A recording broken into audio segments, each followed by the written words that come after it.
I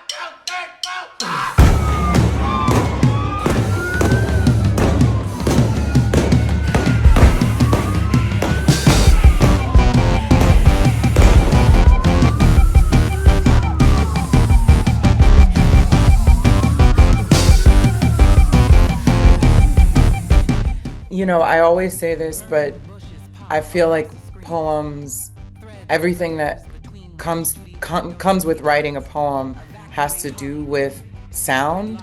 A lot of people, I think, forget that, but I think most of the things that we find interesting about poems or the reasons why poems can be so effective has to do with poetic devices that are connected or related to sound sound being a part of how you evoke emotion and meaning. And so a lot of poetic forms are about the ways that sound shows up in a line. Um, and I think that poetry is an oral tradition, and the oldest instrument is the voice.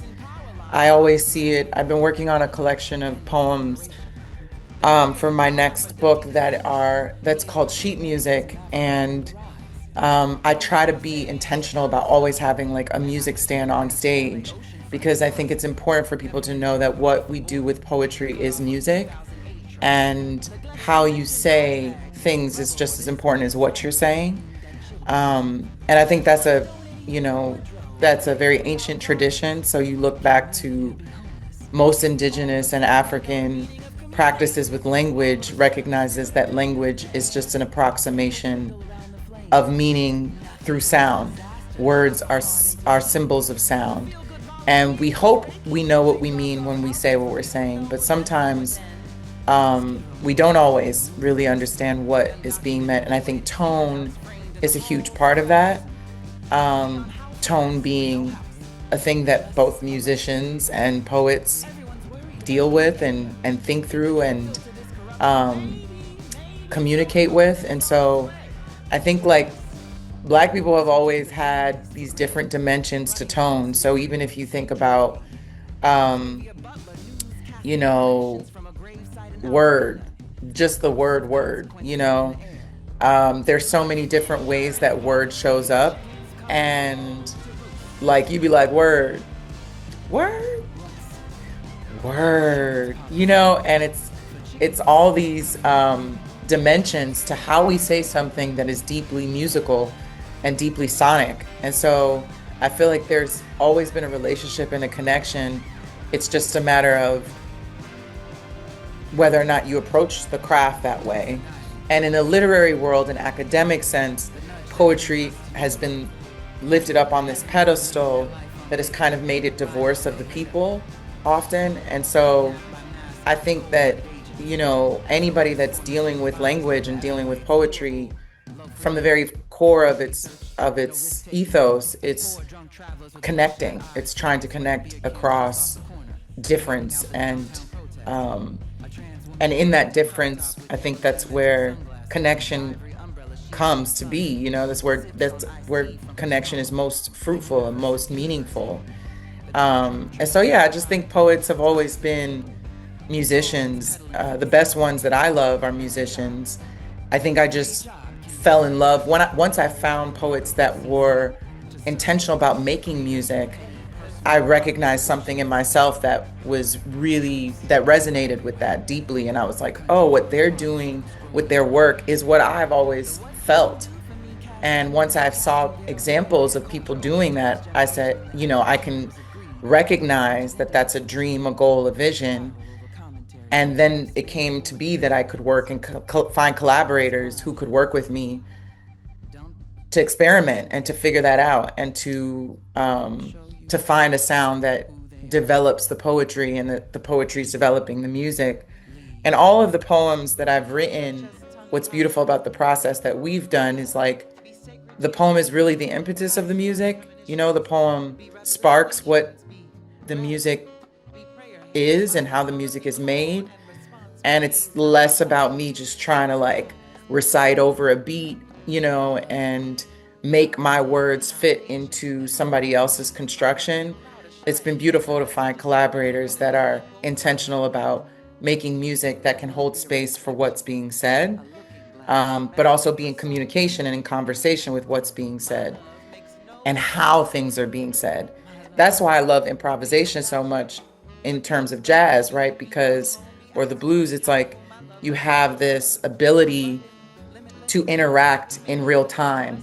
And I think presence and time, and kind of the timelessness of it is the beautiful part about making music for me. The shows are where I feel most creative and most experimental, and performing more live has evolved the sound because then this sort of, it's like shedding, how musicians kind of shed with each other. There's this aspect of shedding that happens when a poet and a band or musicians are collaborating and working together. You're just practicing, you're practicing the craft, and you're seeing how does this word fit with this sound, and how does this feeling come more into being, or more present, or more felt by how we're saying it together.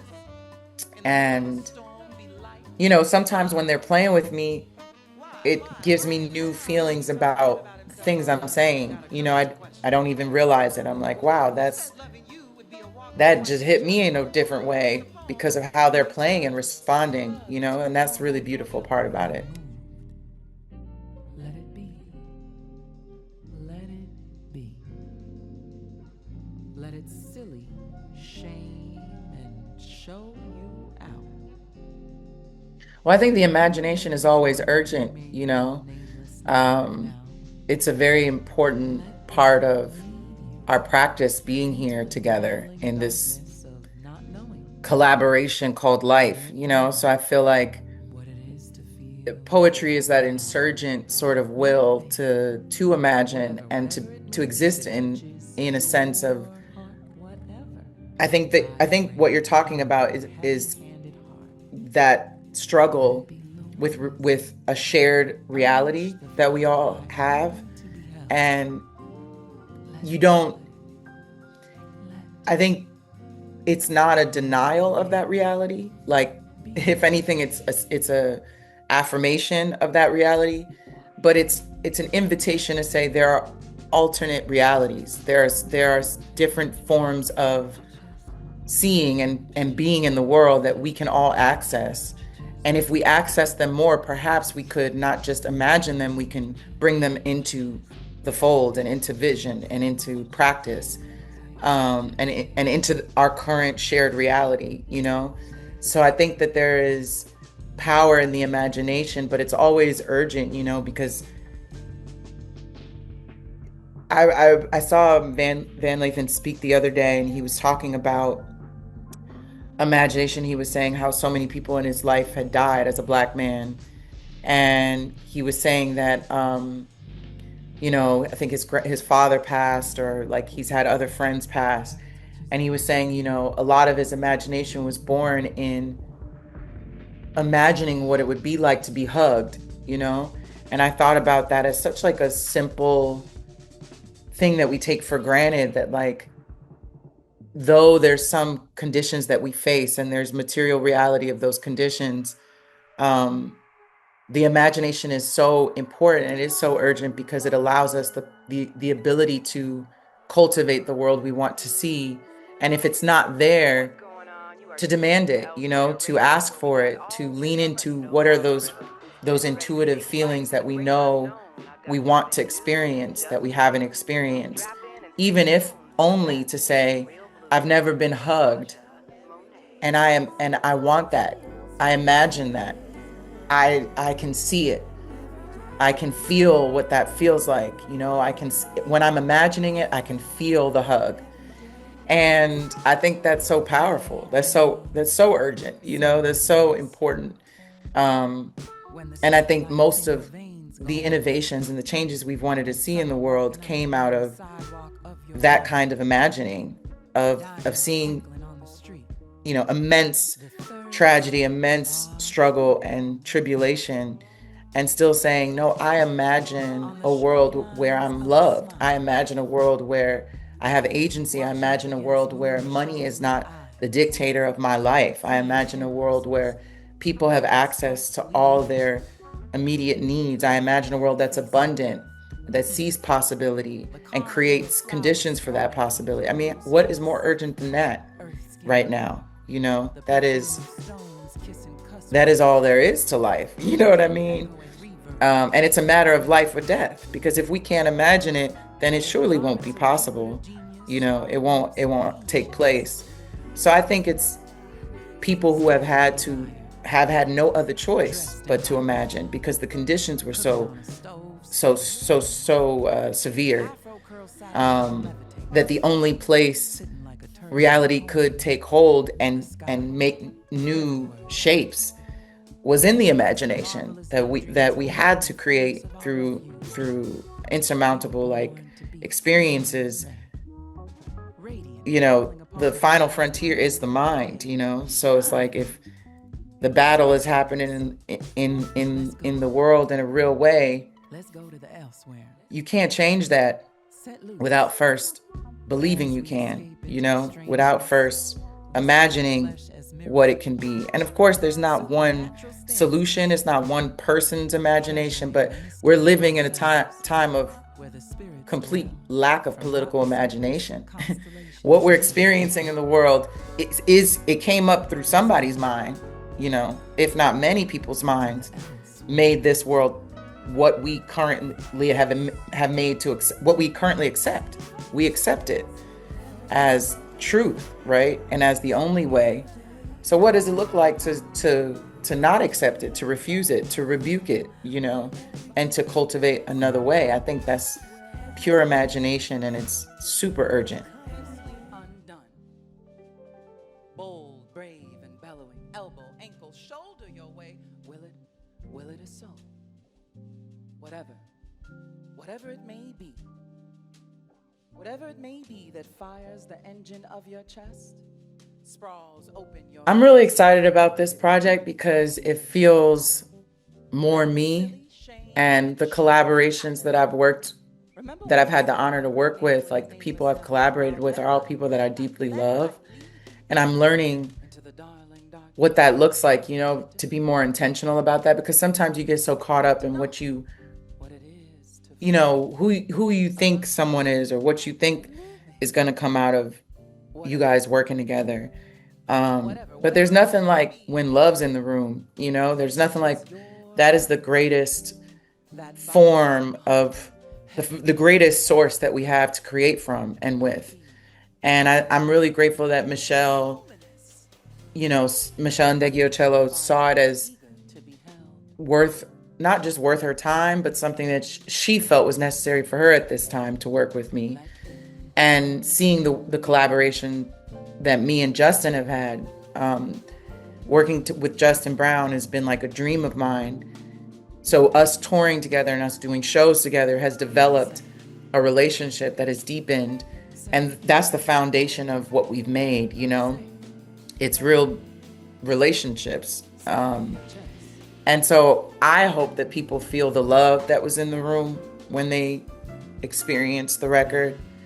I feel that I want people to be inspired and to be encouraged and to be confronted, you know, to be confronted. And you don't have to agree with everything on the record. You don't even have to love everything on the record. But I feel like it's a privilege anytime artists invite us into their world and into their experience of the world, especially when it's coming from a sincere place. And that's what I hope people feel: sincerity, authenticity, and a real will to experiment, to cultivate something that hasn't existed before out of nothing. You know, it came out of well, we found it and it found us. You know, we were just tapping in a way. And I feel like when any artist creates, it's real communion with God. And so what a privilege to be let in on that relationship, you know. You just trying to get God in the room, you know, with you, and to be of service and to listen and be of service. And it's a gift, you know, it's a real gift. So I hope people feel the presence when you get a gift, you know, that feeling like, oh, you thought of me? You shouldn't have. No, you should have, actually. You're like, thank you. I just hope people feel gratitude, immense gratitude, because I feel gratitude that it was made and that it's in the ethos now. It's in the universe. It's in the ecosystem. I'm gonna let it do what it's gonna do. I can't control that once it's out there. All I can control is the intention and the presence that we cultivated when we were making it. And that every time I think about the record, it just makes me smile because the people that I love, I got to play with, and I'm like, I got to do that. That's insane. I got to, what a gift, what an honor. I don't take none of it for granted. So the record hopefully will do what it does when it's out there. But what it's done for me has been really transformative, and it's made me see myself as, I'm like, oh, I'm really a musician. I'm an artist, I'm a poet that's making music, and that's all I've ever wanted to do, So it feels good to be just in your calling and in your purpose. Yeah, there's a lot of songs I love. I could go into the specifics of them and why. They're each different, but they have meaning in multiple dimensions and levels. And there's stuff for people who love poetry. There's going to be some hints and nuggets in there. There's going to be things for people who love music, for people who love jazz, for people who love production, people who love synths, people who love drums. I think there's entry points. There's different entry points for people to enter. It's an invitation. So hopefully people accept the invitation.